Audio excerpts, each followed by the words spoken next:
I was waiting for a Ramadan night or something like that. Bismillah, supposed to be alhamdulillah, wassalatu wassalamu ala rasulillah wa ala alihi wa sahbihi wa sallam. Can I get a mic check, boys? Assalamu alaikum. Assalamu alaikum. Assalamu wa barakatuh. Can you guys hear me? Yeah, I can hear you guys. It's very nice quality, inshallah. Assalamu alaikum everybody and to all our listeners. We are on with another episode of the Muslim Mindset with our hosts, Mazen Karouche, Ahmed Rafiq, Aden Ocheek, and someone's on sick leave. I don't even know if he's accumulated enough hours to take sick leave already, bro. Unpaid sick leave. Unpaid sick leave. Abdul Salam is he in mind and presence, but not physically. We're going to salam to all the guys listening to us on the radio. SubhanAllah, we come in a lot of the times when it's live on FM. And if you guys haven't turned on, I don't know how you guys are going to hear, but turn on 107.9 FM. And I think the radio... the Wi-Fi radios. If they got the Wi-Fi radios, turn on your car radios. And I think they're going to be live till 10th of September 2020.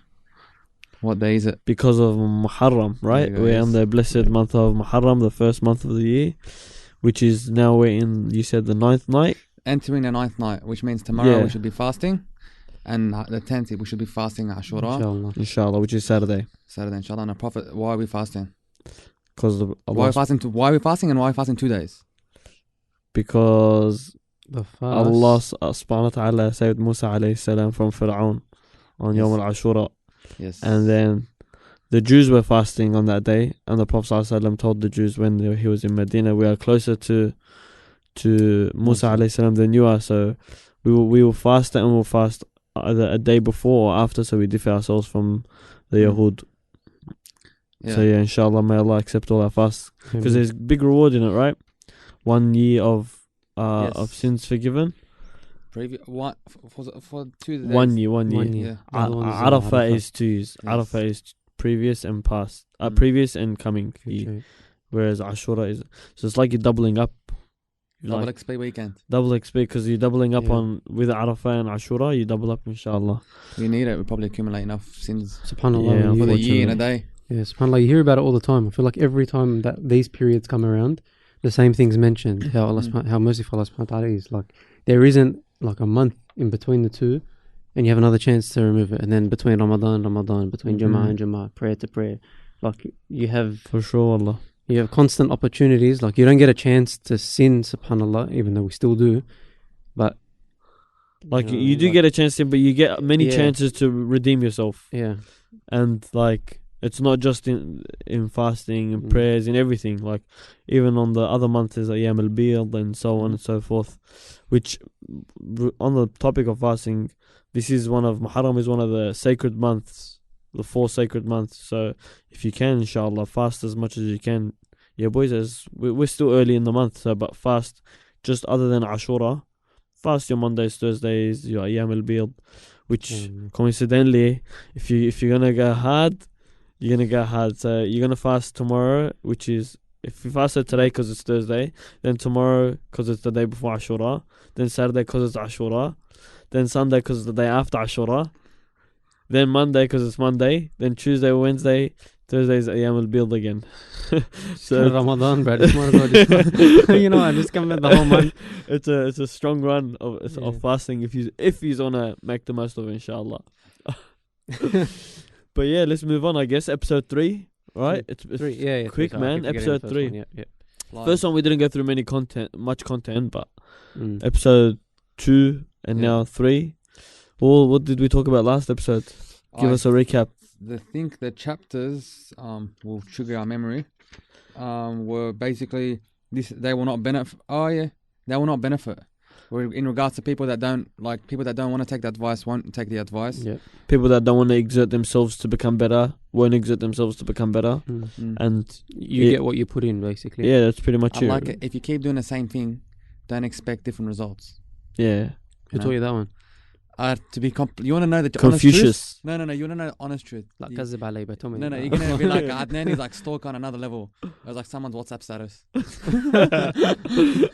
Adnan goes through his contacts. You know, you can go message someone new, and he puts up all their names and numbers and then their statuses. He tries. Let's look for some inspiration today. He goes to. This was years back, and I'm just like, well, it's fun, you know. I think my status is the same. Still working or something like that, and it's been like that for years. I think mine just says away.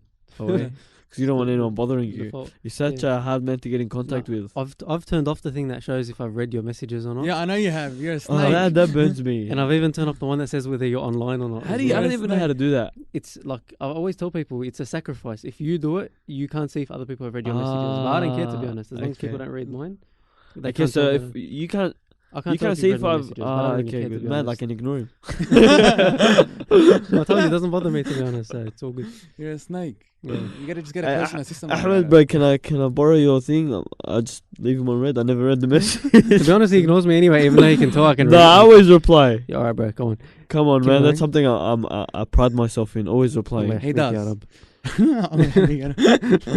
What will you learn was the second chapter, which I think is very similar to the one previously. Why do we search for skills and improve yourself?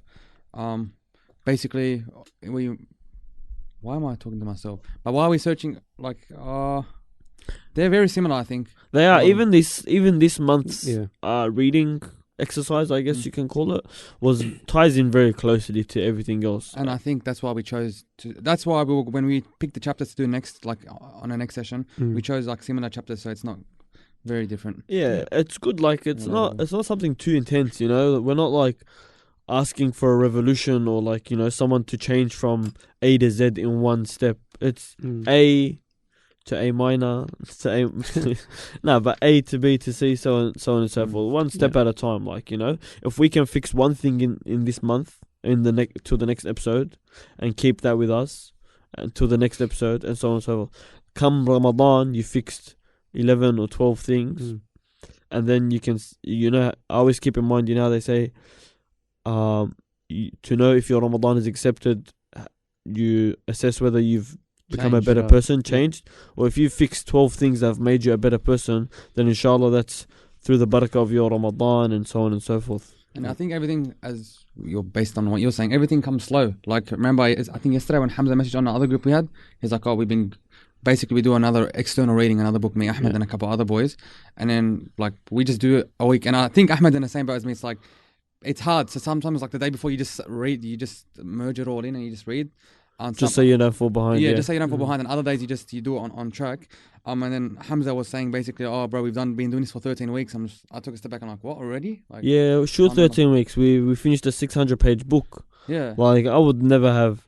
I've done a 600-page book before, not the Islamic kind, but and it was a very small thing. It was I think 25 pages a week, and I won't lie, I didn't feel it for the first 10 weeks, 11 weeks.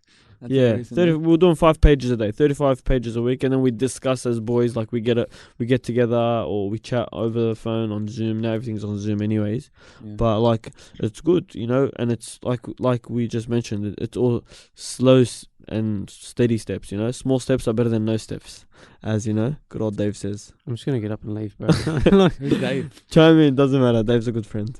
These guys coming up with these quotes, as in I'm lost. We're waiting for you, bro. Aren't you gonna quote some? I've got an hour, inshallah. You got an hour, bro. Yeah, no, it's full circle. Mazen's quote is "Man on time is." You're trying to throw shade? No, I'm just. I quoted about time today. That's alright. He's trying to throw shade. If anyone's wondering why we didn't start at 8 p.m. because we were waiting for the beautiful Nasheed to finish. You saying so good. I'll give you that one. I give that one. That was good. It was a beautiful Nasheed. I think let's get into it, boys. Right, we've danced around for a bit. Yeah, let's get into it. Let's not cry over spilt milk, bro. Let's get into it. Oh yeah, I see what you did. Speaking about milk. Spilt milk, specifically. Yeah, come on, bro. I was going to bring it back, you just said, don't cry. Okay, Speaking about milk, the chapter name is... Don't cry over spilt milk. Yeah, I couldn't do any better, sorry, bro. That was a good segue. That was a good segue, boys. That's a B-grade intro, segue. That's all right. Yeah, this was an interesting chapter for me, to be honest. At first, when I was reading it, I actually had no idea what it's on about.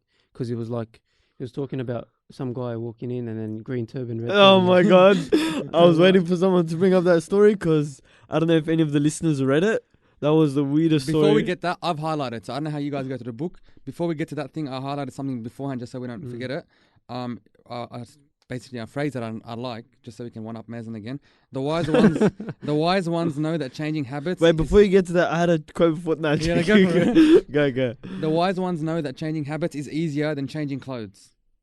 Not as easy. Changing habits is easier than changing clothes. Yeah, I like change clothes pretty quickly, to be honest. It's like, you know what? For me, it probably works because I still haven't changed my clothes from the morning. saying what that smell is. Yeah, man. What is that? Can Can you- we open up the door? No, do I smell bad or do I smell funny? Because I've got the answer to the funny, not the bad. Funny. I was like, there was this rock mark I had to find under this huge palm, not even a palm tree.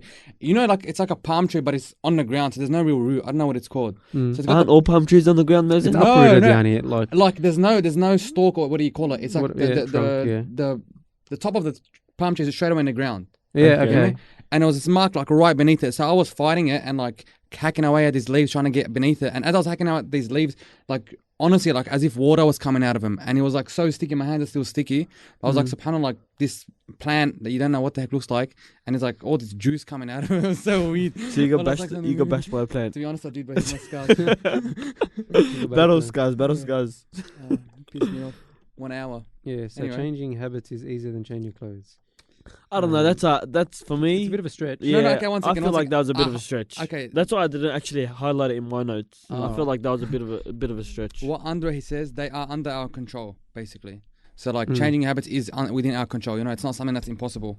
And I saw a dot point that you brought up will come. Basically Yeah, relating to my this. thing that I took from that I thought was like actually quite realistic, where he said that our nature is not like spilt milk, that it cannot be scooped up again, right? Rather, we are always in control of it, and there are certain ways in which we can alter it, and even the way we think, right? I find generally a tendency amongst people young and old, okay, where they'll be like, "This is the way I am, bro. Leave me be." Mm. You know, don't get involved. Like I'm like this. I can't change it. Or, as we all know, only God can judge me, bro. Leave me alone. Yeah. Like it's not. It shouldn't be like that, right? I think anything you should be able to change, no matter how old or how young you are. As we said last week, it just ties into how much effort you put in and how much you really want it. If you don't really want it, you're gonna just leave the spilt milk on the floor. Right? And you're never going to try and, change your nature. I don't even know if that made any No, sense. you're 150% right. Like, same thing as a very, very, very obese guy, and you see some guys that just stay obese, and you see them becoming on those, like, not ads, videos, those viral videos that go, like, this guy hasn't got out of his bed, and everyone's, like, opening his eyes. And you see, have you seen those sort of ones? It's like, Yeah, this this man bed has in, like, 6 5 months, years, yeah. and you see this guy, and mashallah, like, he's bigger than the bed, like, I don't know if you should say mashallah. And you see other guys, that are, like, 250 kilos and have, like, a huge weight loss journey, and you're like, wow, like, the only difference is one of it. Yeah, that's true. That's like a really big one, man. Imagine losing that much weight. But Not easy at all. yeah, not easy at all. But it comes down to how much he wanted it, right? Yeah. And that's with everything. Yeah, wouldn't you agree, Maz? I do. But for me, I took something different out of. I mean, like, subhanAllah, you find in these chapters, there's like, even though it's one title, there's a bunch of Fair different, few points, yeah. different points. Like, although I found that weird, that story of the whole turban thing. Can you explain the story? Because I've got a point I want to bring up after the story. Give us a summary, or should I go through it? I guess, long story short, bloke is being teased at work or something like that. Or he's not really fond of his colleagues, and he goes to work the next day or something, dressed in a white shirt and a white turban. And then he goes to different people, and each time he sees someone, they compliment him, and they say, oh, nice turban, and they give it a color. They're like, oh, nice blue turban, and then nice red turban, whatever. And the bloke starts losing it because, each person I got, but I'm pretty sure this is white. And every person he goes to, and then at one point he's starting to believe what other people said. He's like, no, actually it's blue. Basically, the guy's just going nuts by the end of it. And I think- They took it to an extreme. They said he went nuts he went crazy for the rest of his life. Yeah, Like was he this lost a his true sanity. story? Is it like, I don't know. It sounds too. But the good to moral be of true. that story, like even though it was funny, what I derived from that was that like knowing the right thing, even though knowing the correct thing to do or the right thing to do will get your solution, will get your answer. I'll bring a point. What do you mean? What do you mean by that? I didn't get you. All right, like what was he saying?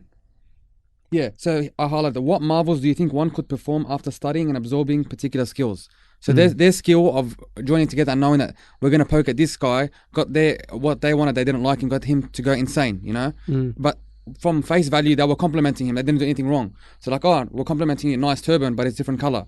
Like, for example, with one thing that I was thinking about was I did like a counseling/coaching workshop.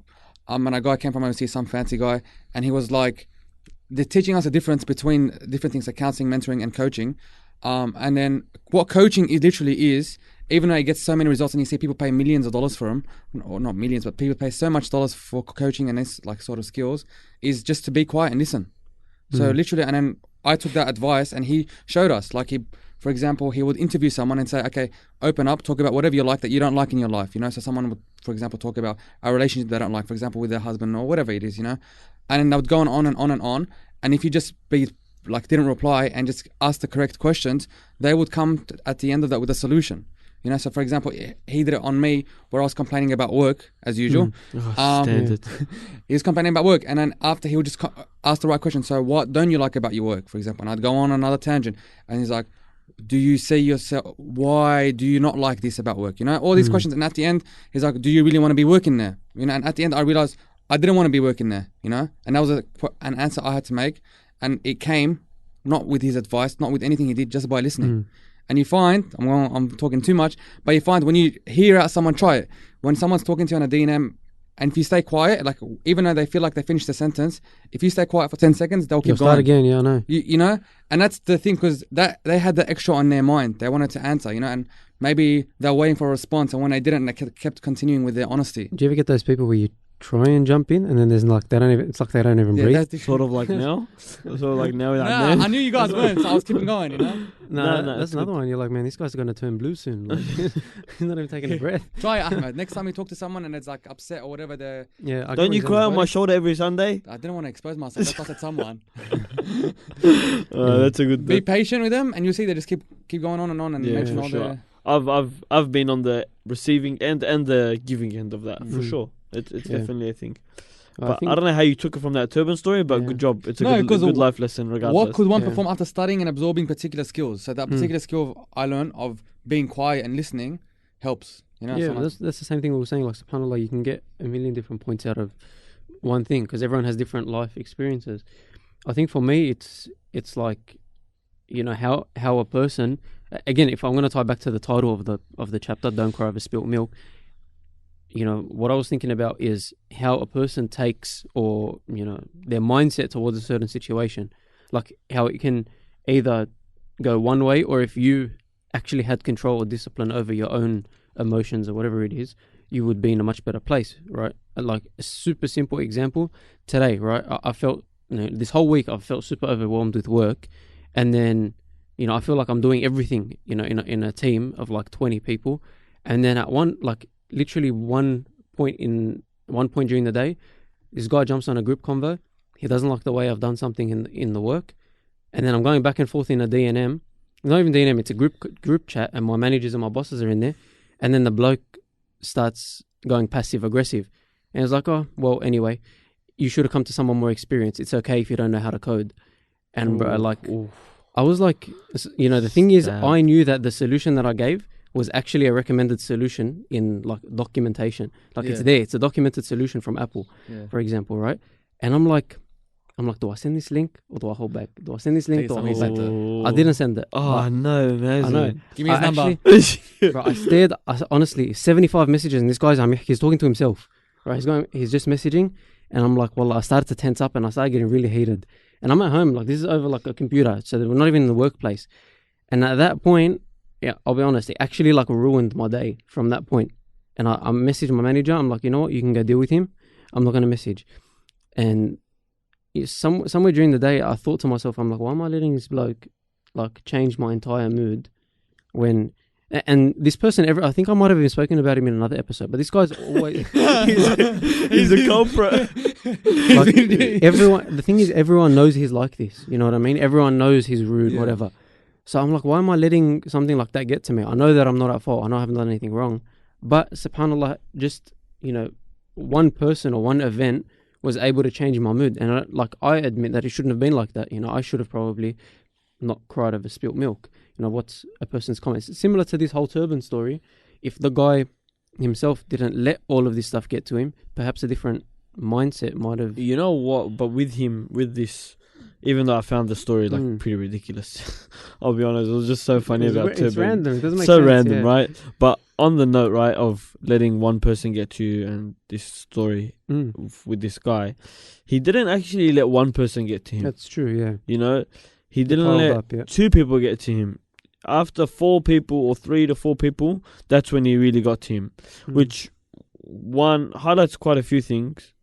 One, the main one being that I want to talk about is the repetition in something, right? Like, in good or bad. So in this case, it was bad, right? He was being complimented, but inaccurately, which made him go insane, so to speak. But he had his defense up. I'm still thinking of the story. It's he had his defense up, and he overcame the first obstacle, second obstacle. Third obstacle is when it became a bit difficult. Fourth obstacle, he lost it completely, right? So repetition in good or bad can overcome you. That's I think a good point to take from it. Of course. Tying into it like a story with a friend I was speaking to today. Long story short, I don't even know if it's like it happens in life, okay? So I'm not mentioning any names, but it happens. But this friend of mine, he's gotten himself into a little of a pickle where he's interested in a girl and the girl's not Muslim, and it causing a bit of tension in the family. And I told him, I'm like, how to get to this point? He's like, we work together, and then we ended up going to uni together. And then I'm like, sure, okay, but like there had to have been conversation and speech and stuff. He's like, yeah. He's like, we were messaging as well. I'm like, that's where the problem was. He's like, yeah, but it was the only girl I was messaging. I'm like, that's exactly right. You're not going to be messaging 100 girls, right? To marry 100 people. Because you're not going to marry 100 people. It just takes that one person where you make an exception and you let your defense down in anything. This is just like relationship, right? Yeah. That one exception that you make, and now he's in this slippery slope where he has feelings, she has feelings. He doesn't want to go ahead unless she becomes Muslim. She doesn't want to become Muslim unless it's like it's a whole pickle. It's a whole pickle. But like ultimately, it was about him. He let his defense down, and it was.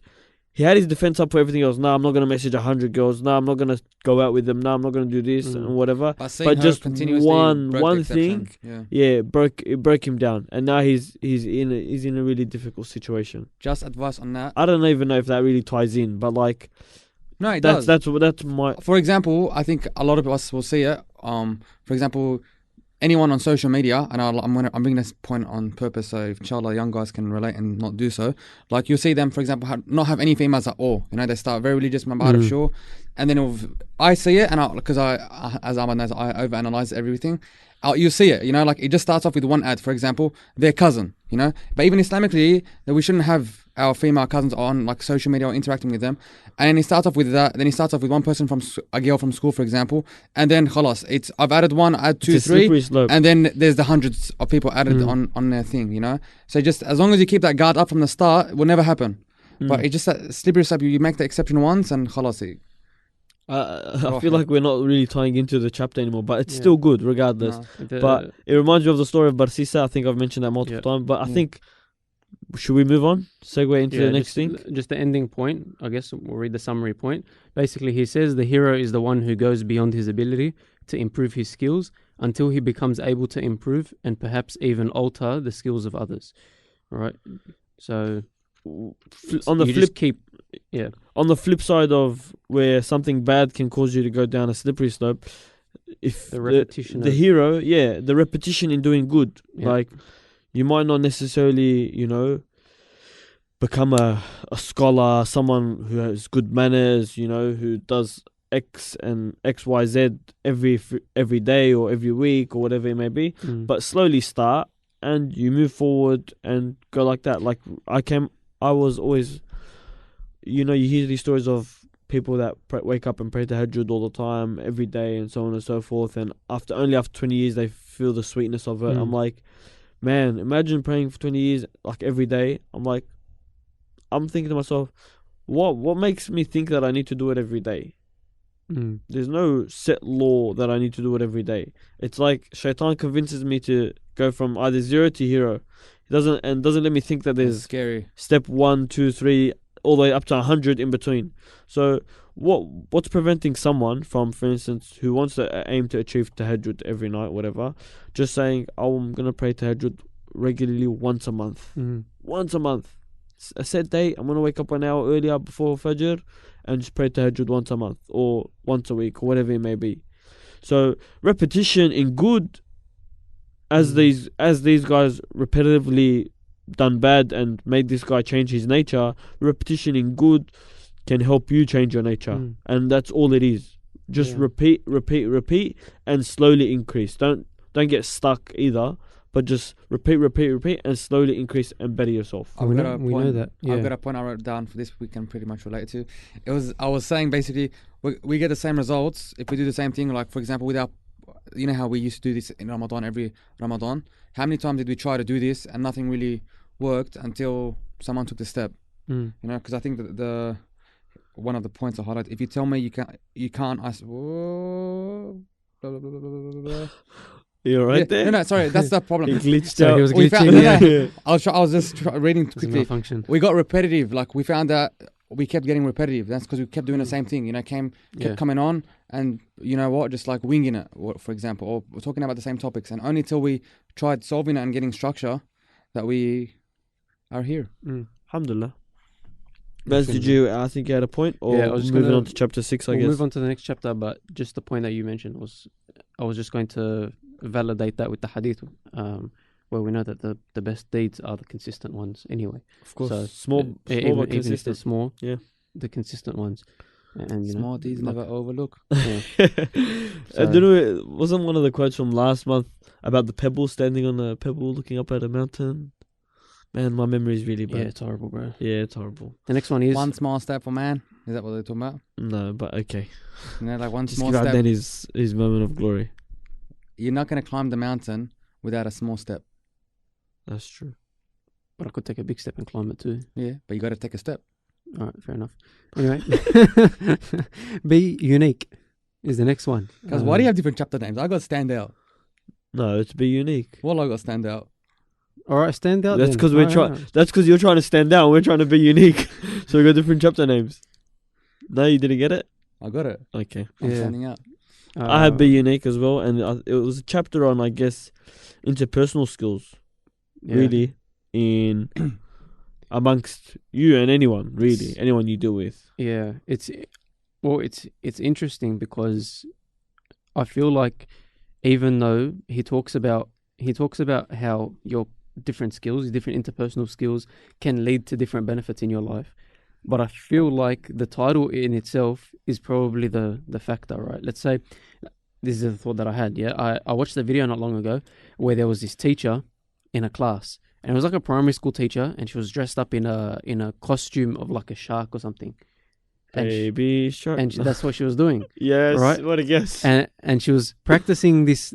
She was literally in the class by herself. Someone was recording through the the little glass in the door, and she was practicing this dance for the kids. And I don't know, the caption was, this teacher got Teacher of the Year.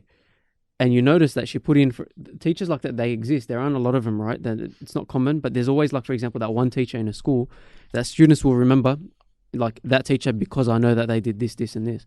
And subhanAllah, they always had something unique about them. They always went over and beyond. Other times, like, it's common. Everyone knows. Everyone's experienced that schooling system where there are teachers that you just walk past, and this example is also in the book. Teachers you walk past, and it's just you might wave to them, you might say hi, and you just continue. But then there's teachers like you almost jump on top of them if you could, when you're giving salams. For sure. Subhanallah. What are we doing tomorrow night? We're catching up with one of our teachers from school. Yeah. It's been 6 years, and just because of the interpersonal skills he had with us and the effect he had on us, we're still in touch with him, and we catch up and we eat dinner, and we invite each other over to each other's houses because he had that interpersonal skills. He wasn't our only teacher at school, was he? Yeah. So do you feel like if every other teacher did what he did, it would be like that? Like, that's what I mean by the be unique. So I get he has those interpersonal skills, but if everyone, for example, did that, excelled, it'd be normal. Would it be? Would it be the standard? Because I think that's the thing. I don't think it's ever gonna. I think that's a possibility. Yeah, but I feel like that's why he's saying be unique, because it's sort of the extra step that someone's taking. So even if everyone was at like 98%, if someone was at 100, that would make them differentiate. I feel like that would differentiate them. I always bring up this analogy because it's the easiest thing for me. It's same thing like, let's say, work-wise. You know, you've got 10 guys that are gun. This guy doesn't stop working. Bro. This gun in the industry. He calls me, and he's the manager. like, I'm working. The manager is always going to be the best one. Yeah. No matter how good they all are, they could all be better than the whole of Australia in one certain field. But the manager is going to be the best one from them. Yeah. You know, and that's unique. He had to be something that put him over the rest. That's true, and it will get you places. Like, how much more outreach and effect does a sheikh, right, in the Islamic aspect, have that has very good interpersonal skills? Yeah. Right. There's many far and in between that we can mention that, you know, just your average Joe Blow, may Allah preserve our mashayikh, like, but in interpersonal skills. I'm not talking about ilm and whatever and piety and so on and so forth, but how he interacts with the congregation, right? Other brothers in the community. And even though he might have all that ilm, people aren't necessarily drawn to his lectures or his courses or whatever it may be. Whereas someone else who doesn't necessarily have as much ilm, just because of their ability to interact with individuals and connect, and they have a much greater effect. It's all min fadlillah, right? But those interpersonal skills is something you can develop. Like, this person walks in, everyone's cheering, everyone's smiling, everyone's happy to see this one person. Assalamualaikum. How are you? Yeah, how's everything? What'd you do this week? How's work? It's just simple, like surface level sort of stuff, so to speak. So, and it all comes down to interpersonal skills. And it's not just, sorry, I know probably one of you want to jump in. I'm listening. It's not just like community leaders. It's not just managers. It's, as the book mentions, I think, parents. One dad compared to another dad, or one mother compared to another mother, one sibling compared to the other sibling, right? It's because of the interpersonal skills. How many people have you met? The guy really doesn't connect with his dad, or there's not much of a relationship with his dad because they don't have good communication and skills, personalizing skills with one another. They must have another dynamic, and may Allah preserve all our parents. Others, you'll see, like, they're like best friends, but there's a respect level, and he goes to his dad for anything and everything, right? All down to the individual's interpersonal skills. Yeah, or just their nature. Like, for example, I was thinking to myself when I was reading that, like, I think it's happened a couple of times, but when you have normally when you have like a female janaza, it's not really packed, or any janaza at the start, when someone passes away, most of the time it's not packed, the musalla's not packed, or not many people go other than the family, or relatives or whatever it is. But subhanAllah, every now and then, every couple of months, you get this person that's nowadays shared on Facebook, and the whole masjid is full. Why? Because they must remember him from somewhere. And like in a good way. For example, like I know someone like that used to be related to us, and when she passed away, they told us like they've never seen a masjid that filled, and like even to this day, like my aunties used to know her, my auntie's cousin, like they speak good of her still. They're like, oh, remember we used to do this, and she taught us, or she was this and that, and like to the extent that they liked her so much that one of my aunties literally named their daughter after her, because that's how much of an impact she had on her. And it was nothing fancy, she didn't do anything fancy. She wasn't didn't buy him extra stuff or do anything. It's just how you made the other party feel. Like you can, I think there's a saying that you can make someone feel $1 million. That's how it is. You just make them feel like $1 million. Like I had this one brother, like he'll give you all the attention in the room when he's speaking to you. Like if there's 100 other people in the room and you're speaking to him, he has that capacity to make you feel like, you're the only one in the room. He'll grab your hand, to shake your hand, nice firm handshake, and he won't let go. He won't let go until he asks about you, your family, your parents, makes dua for them. He'll make dua for them, right? You don't get that. Like, when you meet just a friend, oh, Assalamualaikum, Mazen, how are you? How's everything? How's your family? Oh, it's good. Now this guy will be like, oh, how's your father? May Allah preserve him and grant him, a righteous ending. And he'll ask about my mother, and then he'll make dua for her, and this and that. It's like, wow, man. Like, literally, this guy sat there, asked about pretty much anyone that's important to me, and then sat there and made dua for each and every one of them. Gripped onto me like, like he never wanted to let go. Kept smiling the whole way through, and just has an impact, just like a massive impact. And I will never forget this person, and I see them regularly. just, and I would assume that this would be a person that if, when their time comes, may Allah give them a blessed ending, the mosque would be filled. The mosque would definitely be filled. Two birds with one stone. And subhanAllah, like, for example, in speaking about that person, all it took was for that one, for example, someone else would have told him that or done the same thing to him and he would have repeated it. All it took was just that correct knowledge and just to implement it, like we were saying before. Like, it just needs the proper thing to do. Exactly, right? Like, you've seen it, I've seen it. Now, do we do it? No, not at all. That's the thing. We'll talk for you, so I'm joking. No, but like, that's true. We don't. On that story about the interpersonal skills, I'm not going to mention names, but you were telling me you were in the car last time and driving with a couple of brothers, and one brother that was off the deen, I told you basically how he got brought onto the deen. Oh, that's right. Yeah. And it was something so small you told me, and it hasn't left my head yet. Yeah, that's right. He was like, this brother was off the deen for a long while, okay? And literally he had an older, or someone similar to his age, that he would just every now and again that would call him and be like, Assalamu alaikum, how are you, how's everything?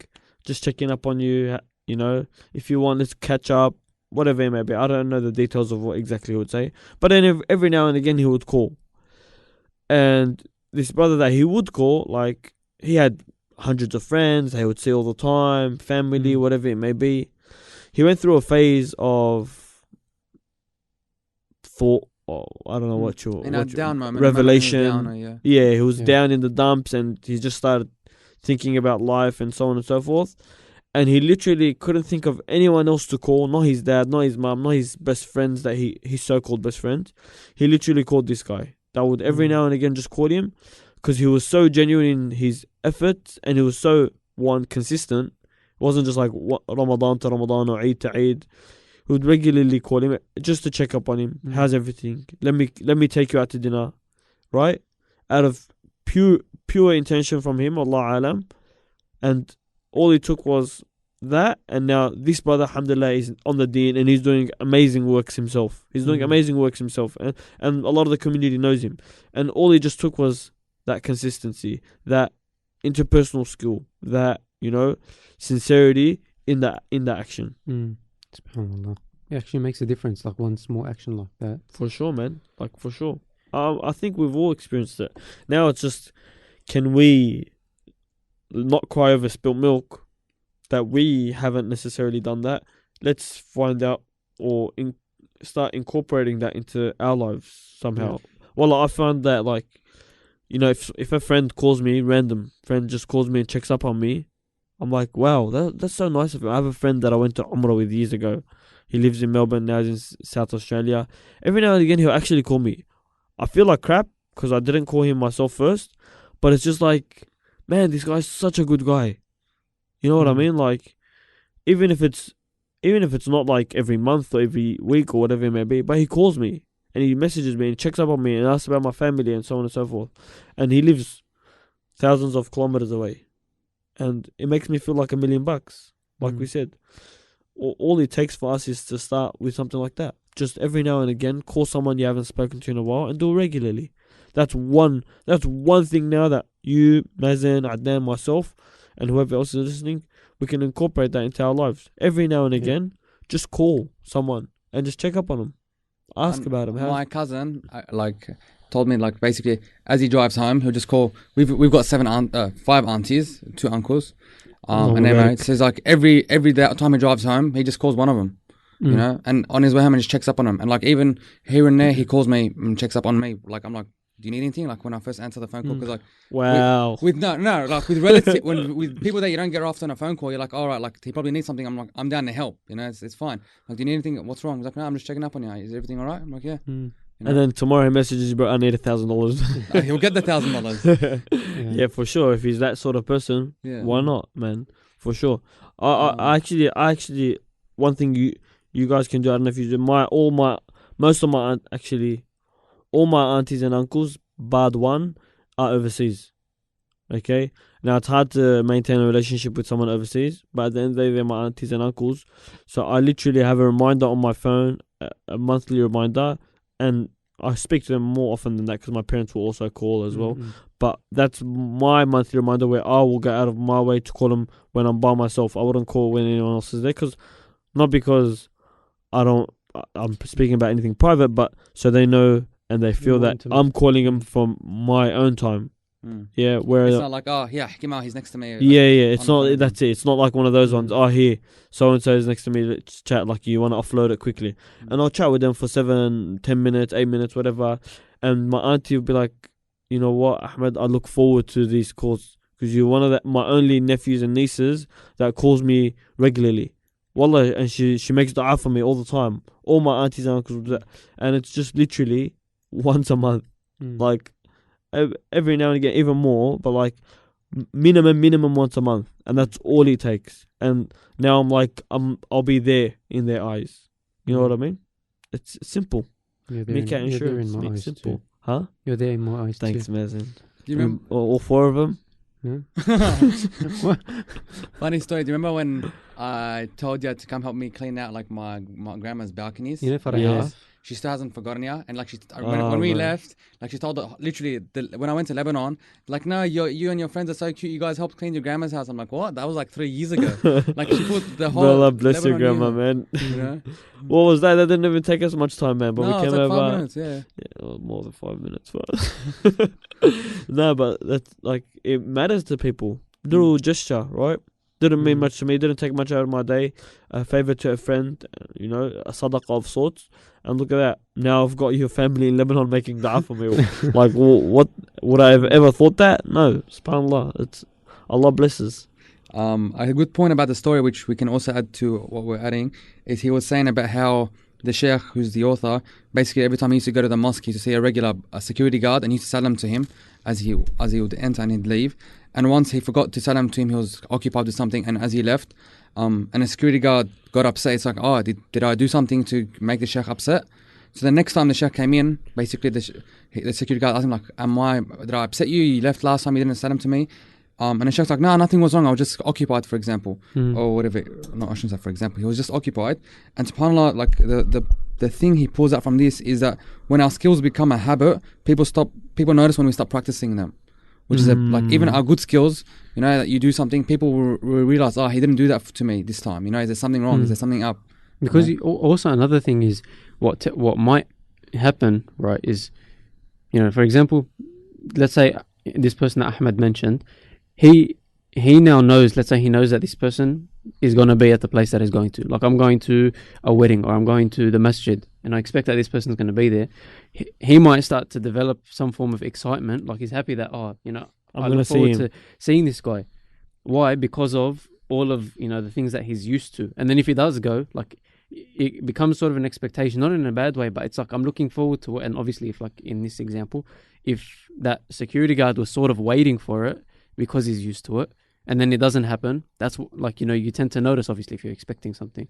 So it in a positive way, it gets the person looking for, it's a positive, it leaves a positive taste in their mouth, like for a long duration. And then again, like you said, they notice if you actually do or don't do those actions. I had an instance where I slipped up like that. I have my Arabic teacher. He taught me Arabic for a period of time.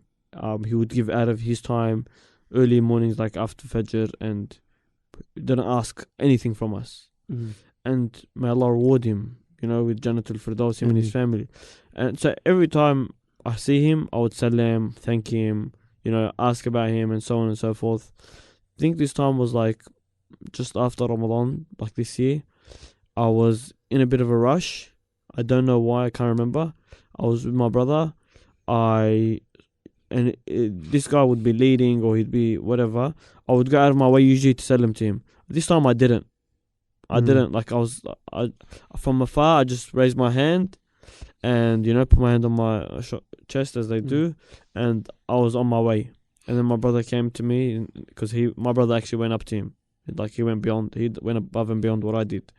I got lazy. He came to me, he's like, oh, Ustad is upset with you. I'm like, why? He's like, you didn't come and, you know, say salams to him and so on and so forth. You just waved at him from a distance. I'm like, oh man, I felt so bad. One, because I slacked off on my standard. Two, because I'm indebted to this guy. Regardless of what anyone else thinks, I'm indebted to this guy. He's given me from his time. all those hours, and I was disrespectful, and I didn't approach him, and I should kiss his hand, so to speak, really, and I slipped up, and he noticed it, and he called me out on it, and that's actually a good thing that he called me out on it, because now inshallah I won't do it again. But these interpersonal skills, they matter, and when you don't do it, people will notice, and it's good. They'll call you out on it. It's actually very good. When you have people that treat you in that way, how did you say it makes you feel usually? Oh, you're over the moon, mate. No, $1 million. Yeah, that's the one. Yeah, do you earn $1 million? I wish. No, you I don't. don't. But Yeah, see, well, the sheikh in the story says, he says, don't earn wealth, all right, and lose people, because earning people is a way to earning your wealth. Say that? You don't need to have the $1 million. repeat it again. Yeah, he says, do not earn wealth and lose people, for earning people is a way to earn wealth. Right? I'll So you might- I'll give you a simple translation. You might not Yeah. have. No more people, more clients, more money. It's not like that. More money, more problems. But say now you feel $1 million, even though you don't have the $1 million. But you can sit there working for the $1 million, and it'll But take you you can forever ask to a get it. million people for $1 and you got your $1 million. All right, bro. It's drawing away from the point. I get what you mean. What do you mean? You didn't get the message I asked you yesterday for $1? Bro, and then start, man. But yeah, I get your point, Mazen. It's all right, bro. Don't worry. People like him. Anyway, that was the message of that chapter. Oh, that was my I'm gonna favorite try not chapter. to cry That was over my this favorite spilt chapter milk. for this month. Small, concise, but like very, very deep in value. Out of the two of us, Ahmed, like myself and Adnan, who's more beloved to you? You want me to be honest? Yeah. Whose hat should I break? No, don't, bro. I was just getting into the title. Anyway, well, it's who is Adnan. That's why I didn't ask the question. I didn't want to break your heart, Mazen. It's a snake, bro. I know this one. You know the answer yourself, anyways. I don't even see you, bro. You Exactly. So you know the answer. Get on my face, bro.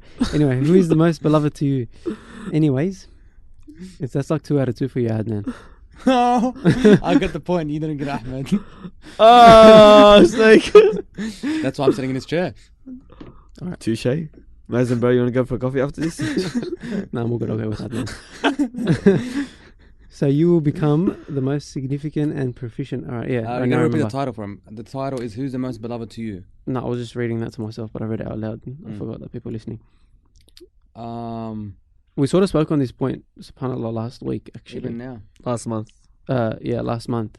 About I think what we mentioned was how when the Prophet ﷺ used to give a khutbah, everyone in the khutbah used to think that they're talking to him. And then on another note that this sheikh mentions, there's also the hadith where everyone all of the Sahaba used to feel that the Prophet loved them the most out of everyone else. Yeah. And a specific account of one of the Sahaba who actually kept asking him, who's more beloved to you? And he kept going because he was trying to fish. It's like, he's like, are you sure it's not me? And then it kept going, all right, then who? And then who? And then who? Because of how much he felt that he was the most beloved to the Prophet ﷺ. We spoke about this point last week in how just in your dealings, and similar to what we were just talking about now, just the way you deal with a person can actually make them feel $1 million. They feel like they're so important to you as a person, and that can change a lot in a way a person deals with Allah. In our, how Adnan mentioned, we have that book club where we're reading a book. In our, one of the, subhanAllah, it just lined up so well, but there was a story within our readings for this month or so, where it was, I'll just read it from my phone. For Dala bin Umair approached to kill the Prophet ﷺ during the conquest of Mecca, and the Prophet ﷺ knew his intention. The Prophet ﷺ was overjoyed by the conquest that he spoke to him kindly and placed his hand on his chest and made dua for him.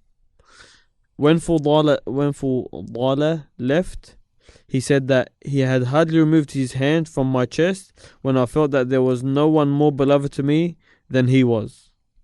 Just by that simple interaction, he made him feel, the Sahaba, $1 million, because he ended up becoming a Muslim. He made him feel $1 million. Just by that simple interaction. Like that, the interpersonal skill was just amazing. And he would have treated him exactly how he would have wanted to be treated. Yeah. Right? Everyone, you want to feel like $1 million? We'll make someone else feel like $1 million. And everyone that you deal with, make them feel like $1 million. And a big point on the interpersonal skills that we can extract that the Prophet ﷺ did quite well that I highlighted was the Prophet would basically time and place, would know when to spend his time, or like in what time to spend with who, if that makes sense. You know, like he knew in a correct time and place, in his time and place, this deserves my right, or this deserves my responsibility. So sometimes he would make some time to speak to people, or he would take time out of himself to speak to other people that deserved it in that moment. You know, and in that moment that you can tell, for example, a simple situation, if I'm speaking with you now and someone comes in the door like heartbroken, crying, I'm going to change my attention to them because they require it, you know. And subhanAllah, the Prophet had the ability to know when to spend and who to spend his time with. Yes, subhanAllah, that's actually, like, personally when I was reading this, I thought of myself and how I really think that this skill in itself, like, first of all, it is a skill. That's number one. Number two, it's I think such an important skill for us to learn. And like, I'll talk about myself before anyone else. I don't think that I execute this skill as well as I should, right? You know, like there's multiple aspects to this. One of them is, I'd say, like the concept of prioritization, right?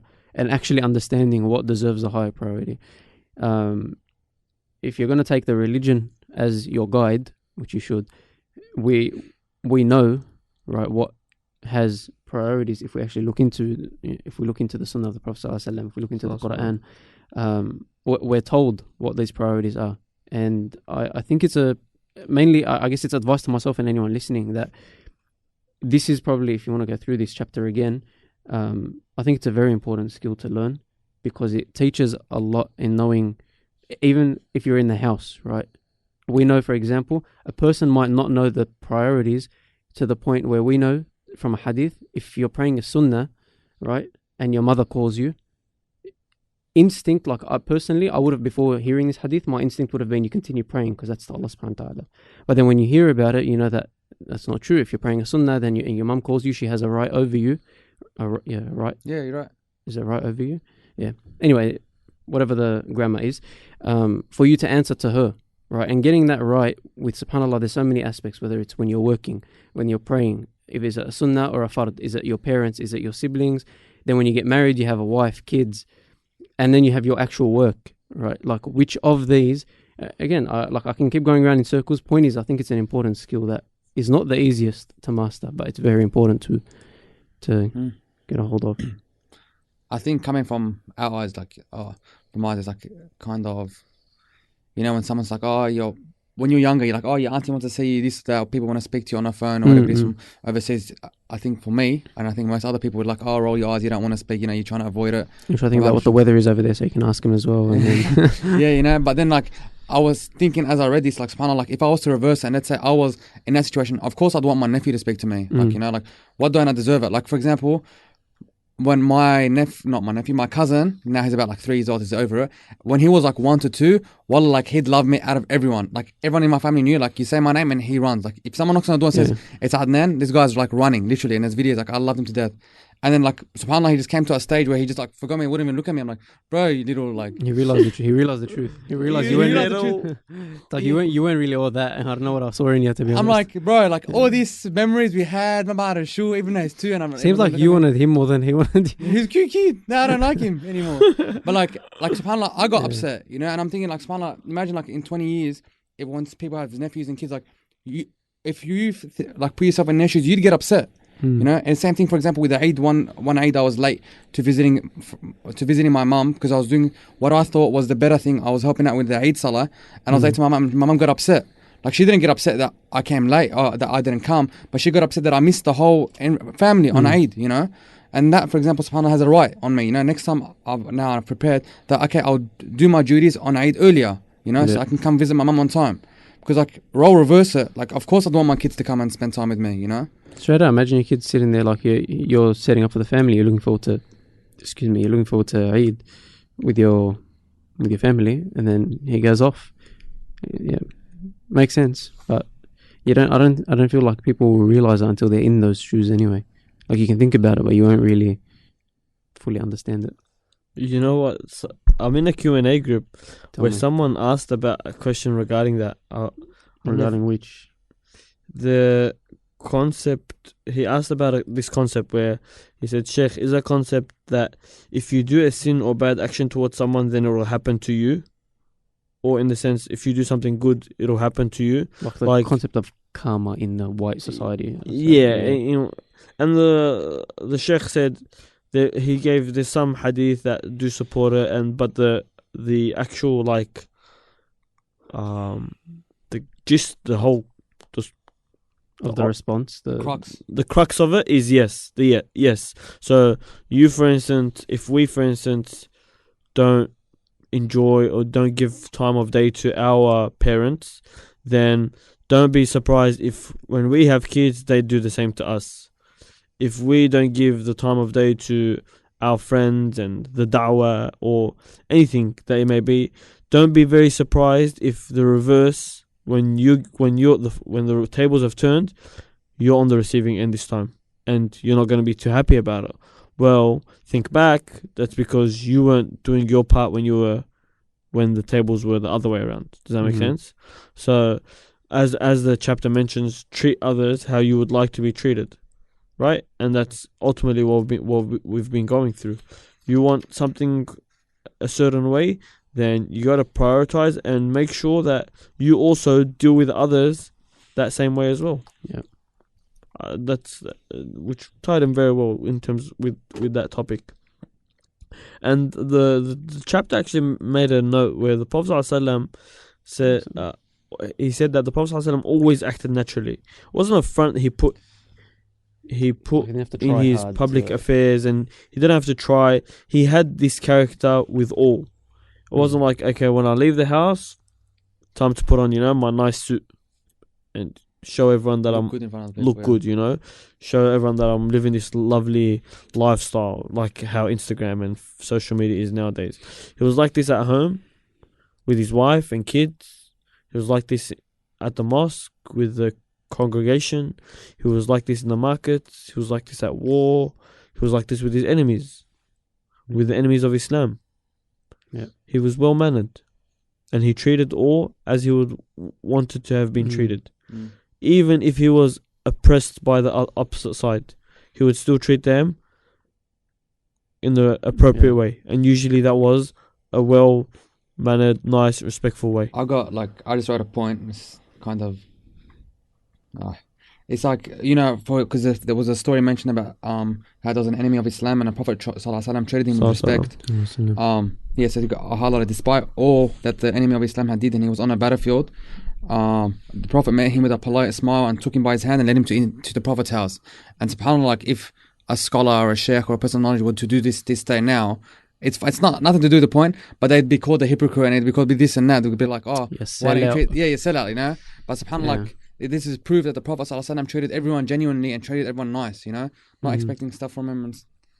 We have so many narrations of things like that. With the Prophet ﷺ, there's a story of I think it was Ali radhiyallahu anhu where his shield was sold or whatever in a marketplace, and I think it was a Jew that took it, and then someone saw the shield with him, and then they went to court, and basically like he knew it's something that's his, and it was taken by someone that was an enemy to Islam. Yet it's not like he started a big riot over it, whatever, and he still made sure that the court was just, right, with that.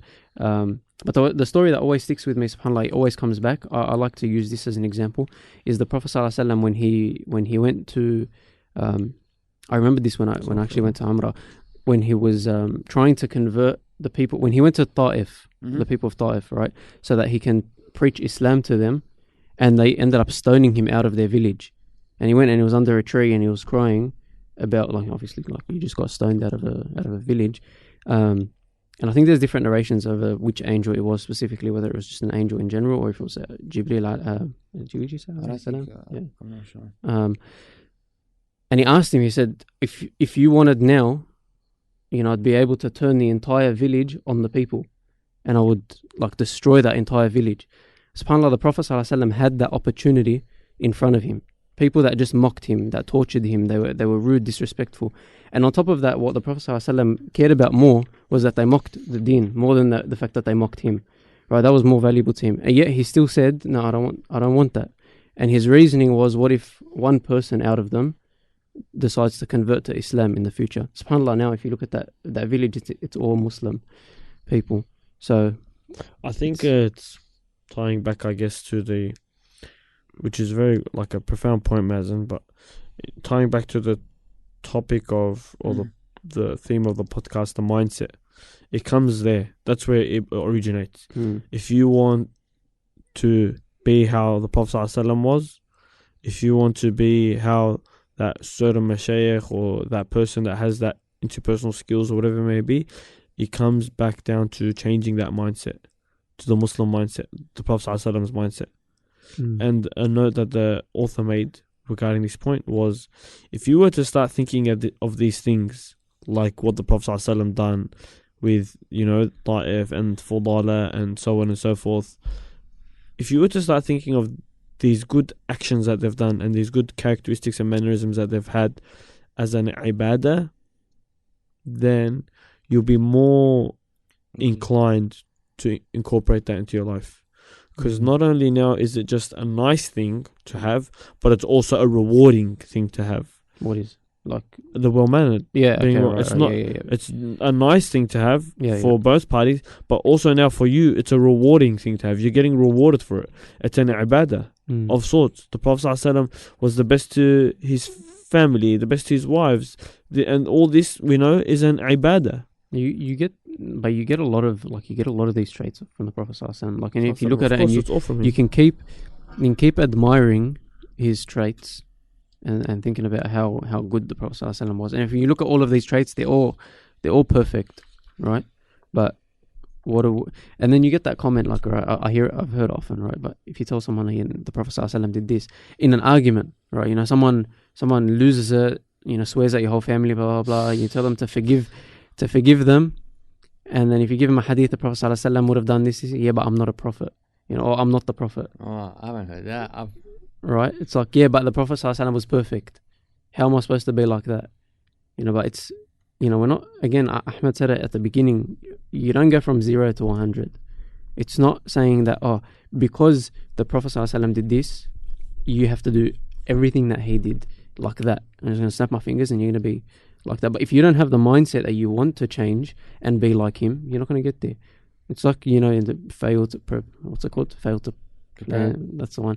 Fail to plan to fail. Something like that. Yeah, that's what it is. If you don't have, again, like you said, the mindset. If you don't have the mindset that I want to change, that I want to be better, there's no way you're going to be like the Prophet, or even at like 1% of the Prophet ﷺ. There's no way you're even going to get there if you don't have that mindset, because you don't want it. You don't want it enough, right? Flipping that mindset. Sorry, Adnan. The summary of that chapter, which was pretty good, was: with gentleness, persuasion, and utilizing the skills of dealing, we can attain our objectives. And for example, he also said at the end, I think, instead of cursing the darkness, try to fix the lamp. Yeah. Which I think was a good point. Like, rather than, ultimately, as we've been saying, don't cry over spilt milk, don't do this, change the mindset, consistency, so on. I think that was the next chapter. Fix the origin of the problem. That mindset. Yeah. That's the whole point of this podcast. That's the whole reason why we're doing this whole thing. These are all things. Once you fix your mindset, guess what's going to happen? You're going to start enjoying your life. Chapter of the book. Yeah, chapter of the book. I don't know where this guy gets his stuff from, bro. That's a good joke, bro. But where'd you get him on? I rate it. Sorry? Yeah. He rates it. Move on. He didn't say he'd rate it 10 out of 10. He could have rated it a 1, bro. But anyway, so it's rather than like, this is how I am, this is this, such, so on and so forth. No. One step at a time. Let's change slowly but surely. Change that mindset. Inshallah. That's what we're trying to aim with this whole podcast. And we're only 3 episodes in, but we'll get there. Inshallah, if we do, like you said, 1% or one trait every month, then slowly but surely. Next topic was enjoy your skills. Next topic. Oh, chapter. What? I thought that was all the chapters. No, I think that was the last one, right? Yeah, enjoy your skills is the last one. Enjoy your skills was the last one. Is the last one. Chapter 8, Yani? Yeah, but I don't. I got a lot of highlighted. Oh, that's fine. Well, we were just talking about that. How you said instead of cursing the darkness, try fix the lamp. How did you read that? If that was that's chapter 8. No, that's the next chapter. That's chapter 8. but he just skipped it. Don't worry. Like, I understand how this works, but just everyone. Okay, yeah. Don't worry. I got this, dudes. Go, man. That's why you're the host. What's Go, wrong? continue. Are we gonna kick out? The first line is practicing skills can be a source of enjoyment, and I just highlighted this because I've seen it with someone. I'm probably not going to say the name now because how I relate to them, because I don't know who it is. But basically, I think recently or whatever they've done a lot of like EQ sort of stuff, which is like emotional. What's it? You know, you got IQ, emotional quotient. Is that what Q stands for? Yeah, I don't know what Q stood for. Yeah, and then like he told me like he adds himself into specific groups or specific things and stuff like that, only just to practice his skills and to practice what he learned and a way to persuade people to talk and stuff. And it was training for him. And then when I saw him and then he was doing the same thing to me and I caught him out, like, bro, what are you doing? And he was laughing. And like, I could see that, for example, he's enjoying like using the new things that he learned and using whatever it is. It might not be the right thing or whatever, but his new techniques of conversation. Don't try these things on me. Yeah. He was enjoying it, you know, and something like that like motivates him to learn more and more. You know?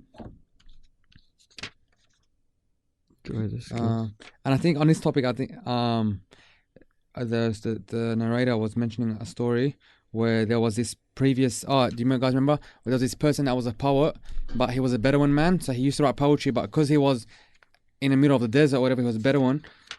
His poetry was quite harsh or whatever it is. So he went to a king and he described the king quite harshly. So I think you called him like a bucket and stuff. He's like, you are like a dog in the way you preserve friendship, and like a billy goat in the way you annihilate the opposition. Like the better one doesn't know any better, so he knows that a dog is loyal. But to call a king a dog is a different story, bro. Can't do that. So that was funny. It's exactly the way he's saying, like, you are like a dog in the way you preserve friendship, because you know the dogs are so loyal. And then the king was like, instead of getting angry at him, he tried an experiment on him and saying, listen, I'm gonna put this guy in the best life for the next couple of months and see if it changes him. So he let this guy live in his castle, Mabad of Shul. And then after a couple of months, he's like, all right, read me your poetry. And what's it called? What did he say? He started using now like eloquent and nice. Like he had the skill, but it was just the environment he was execution. In. Yeah, well, I guess like due to environment. Yeah, he trained on that skill based on his environment. Yeah, right, or the environment, like he molded to the environment. And I was laughing, subhanAllah, because I don't know if you were in a car with them. My friend had a friend, and my wife had a friend with us. And first time I ever saw him, wallahi, like the first time I ever saw him, and this guy was so genuine, such a nice guy. And we were in the car talking about it, sure. And I can't remember what, like I was talking about someone else or someone else pissed me off. And he was like, he was like, this guy, the first time I met him, like, and I was genuine to him and he was genuine to me. He's like, who is he? I'm gonna go down to his house now and I'm gonna like deal with him like physically. And I'm like, bro, relax, like nothing. And I'm like, this guy started searching on my face. I'm like, bro, relax. He searched him up, come in. And I'm like, subhanAllah, like this guy's sincerity, but you could see his sincerity came off in another way. That he was like so genuine that he wanted to deal with this guy physically for me, and I didn't do like anything for this bloke, you know. I remember. But due to his environment, I guess, like, it's a good character, it's a good trait. It's just, I guess, some people just love to solve problems in different ways. It's a good character, like what he had in his genuineness, but it's just poor, I guess, execution, or it's been molded in the wrong form. Yeah, that's his environment. And it can be molded into the right form. It just needs a switch of the environment. As I think the Prophet ﷺ says, the best of you, like, pre-Jahiliyyah will be the best of you in Jahiliyyah. And like that's, for instance, it's not a right thing to do, to go do this guy physically, right? Beat him up. But the genuineness is there. So if you just, redirect it, then that trait is going to be now like, it's a great trait to have. It's a great trait, that's for sure. And it all comes down to the environment. And we all know, like, numerous stuff about the effects of the environment. I personally, myself, changing from 2 different schools, my environment was the biggest change. And alhamdulillah, it was for the better. Went from a school where all the boys were smoking and drinking and whatever, and mixing and stuff like that, to an environment where the boys were actually caring about their religion. It makes a big difference. It changes your mindset and the way you go about your life. Fair point. I agree. It's getting late, huh, Mazen? No, what do you mean, bro? Every time I finish talking, I sit there and I'm staring at you and I'm like, I agree. That's like, We're learning as we talk Yeah, I'm from each processing other. what you said. Couple of good points that I liked was I love Adnan and his points. Go. how Give me often are we bothered by the nature of children or our friends, but do we exert the same effort to change them? So like, sometimes you realize like people like Adnan just can't change. You know what I mean? that's true. But how are people that can change? We just said everyone needs to be able to have the mindset where they can change. Everyone can change. All right. No, I'm joking. Go on. We can fix you, Adnan, slowly but Yeah. surely. So, what was your point? I just What were you think I saying? just think you're good as you are. No, you guys don't think about that. Like, you see a kid in a wrong environment, and the kid's like flipped it, and then in a different environment, he's better. Yeah, what we're basically saying of course, yeah. Come on, But again, that's sort of like what Ahmed was saying. You know, in terms of again, like you said, the best of people in Jahiliyyah will be the best of people. Would you say out of Jahiliyyah here, right? Because they have the trait, like you know, for example. But that's not to say that people can't learn, obviously. But just on the point that we're saying is, it just depends on the environment that you're in, on how you use those skills or how you use whatever. Like, you're going to adapt to the environment that you're in, obviously, accordingly. There's different contexts to different things. Like, the way I interact with my friends, I could have good interpersonal skills or communication skills, manners, whatever. But still, the way that I interact with, like, you know, my friends in a casual setting is going to be very different to the way I interact with colleagues at work, right? But it's still, you would still have that same person that is very loved by their friends and family will most likely still be very loved by their friends and colleagues at work, even though the way they treat is different. The base is there. Yeah. The basis, the foundation is still there. There's the mindset. That's what it is ultimately. The mindset is there.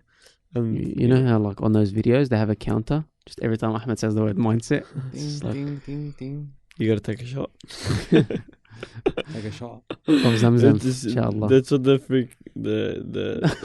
I'm trying to fix it up for this guy. Punch it up. the Australian culture. It's like sticky tape. Anyways, what's our reading for next month? What are we doing? What are the chapter headings? Yes, I think I've highlighted a lot, but that's because they are relatable. It's all the topics called with. Let's start with. Because I think the next 1, 2, 3, 4, 5, 6. With the women, with children. Yeah, with we're slaves talking and about servants. with the poor, with women, with children, with servants, with your opponents, and with animals, and we'll finish there. All the way to with animals. It's 25 pages, I think it is. I'll just say the number of chapters, and that's how I count, to be honest. Yeah, But so at the end of the with. Yeah, fair enough. At the end of the week. So up for to anyone and listening including at home, it's up until page 82. 82. Up until page 82 till the start of chapter 15, really. So it's not much. It's about 30 pages. Yeah, That's like 1 page a day. 1 page a day for the next month, And these inshallah. pages are like super. And that'll be super till the next last Thursday of next month, inshallah. But until then, I guess don't forget to fast. Tomorrow Muharram, and the day inshallah. after. Inshallah. And Or then the if you want to be or like Saturday Ahmed, and Sunday. or do what Ahmed said. Sunday, Sunday, Thursday. Monday. Not be like Ahmed, do what Ahmed said. Yeah, that's why I fixed it up. Good. Yeah. Inshallah. Inshallah, I can do what Ahmed said. But yeah. It's like he's sitting in bed. He's like, inshallah, I can do what I said. Inshallah. سبحانك اللهم وبحمدك أشهد أن لا إله إلا أنت أستغفرك وأتوب إليك. السلام عليكم والله أعلم. السلام ورحمة عليكم الله ورحمة وبركاته. الله وبركاته.